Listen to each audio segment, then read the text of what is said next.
ভোটের সময় সব বুথের বাইরে বসতে হবে বিএলওদের, নয়া নিদান দিল কমিশন। এসআইআর চলাকালীন কমিশনের তুঘলকির জেরে বুথ লেভেল অফিসারদের প্রতিনিয়ত নাকানি চোবানি খেতে হয়েছে। এবার ভোটের পালা। জানা গিয়েছে এবার ভোটের দিন সব ভোট কেন্দ্রে বাইরে বসতে হবে বিএলওদের, এমনই নিদান কমিশনের। এর মধ্যেই কমিশন জানিয়েছে এবারের বিধানসভা নির্বাচনের প্রতি দফার সর্বোচ্চ 2400 কোম্পানির আধা সেনা নিয়োগ করা হয়েছে। বর্তমান রাজ্যে মোতায়েন রয়েছে 840 কোম্পানির বাহিনী। জানা গিয়েছে 17 এপ্রিলের মধ্যে 300 কোম্পানির আধা সেনা এসে পড়বে রাজ্যে। তারপর ধাপে ধাপে আসবে আরও 1620 কোম্পানির। এর আগে মূলত ভোটে বিএলওদের দায়িত্ব ছিল ভোটারদের বাড়ি বাড়ি গিয়ে কমিশনারদের ভোটার স্লিপ দেওয়া, অর্থাৎ সংশ্লিষ্ট বুথের দায়িত্বে থাকা বিএলওকেও প্রত্যেকটি ভোটারের কাছে স্লিপ বিলি করতেই কাজ শেষ হয়ে যেত। এবার সময় বদলাচ্ছে কাজেও। ইনুমারেশন এবং শুনানির পর্ব তো ছিল, প্রত্যেক বিএলওদের কাঁধে বাড়তি দায়িত্ব চাপিয়েছে কমিশন। এবার নির্বাচনের সব ভোট কেন্দ্রের বাইরে বা পাশে একটি বুথ তৈরি হবে। ভোটের দিন ওই বুথে বসতে হবে বিএলওদের।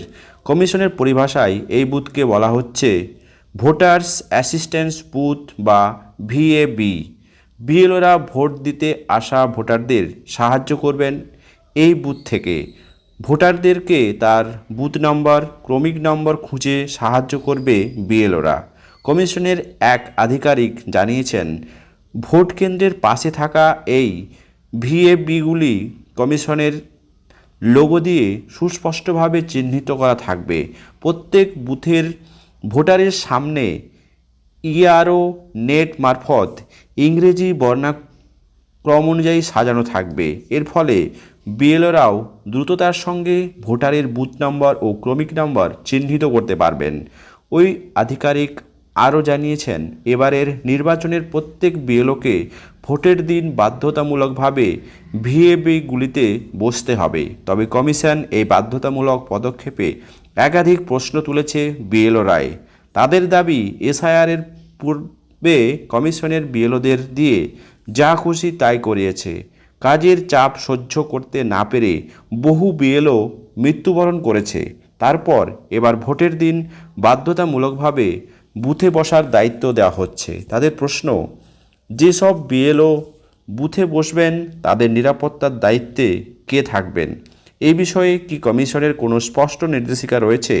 উত্তর কলকাতার জোড়াসাঁকো বিধানসভা কেন্দ্রের এক বিএলএ প্রশ্ন তুলেছেন, ভোটের দিন অশান্তির ঘটনায় নতুন কিছু নয়, সেই ক্ষেত্রে আমাদের নিরাপত্তা কি হবে? কমিশন কিভাবে বিএলওদের নিরাপত্তা নিশ্চিত না করে এই ধরনের পদক্ষেপ নিচ্ছে? যাদবপুর বিধানসভা কেন্দ্রের একটি বুথের দায়িত্বে থাকা বিএলওকে তথা অঙ্কের শিক্ষক প্রশান্ত চৌধুরী বলেছেন, প্রথমে আমাদের বলা হয়েছিল শুধুমাত্র এসআইআরের কাজ করতে হবে, কিন্তু তারপর অঘোষিতভাবে কমিশনের একাধিক দায়িত্ব কাঁধে চাপিয়েছে। এখন এবার ভোট।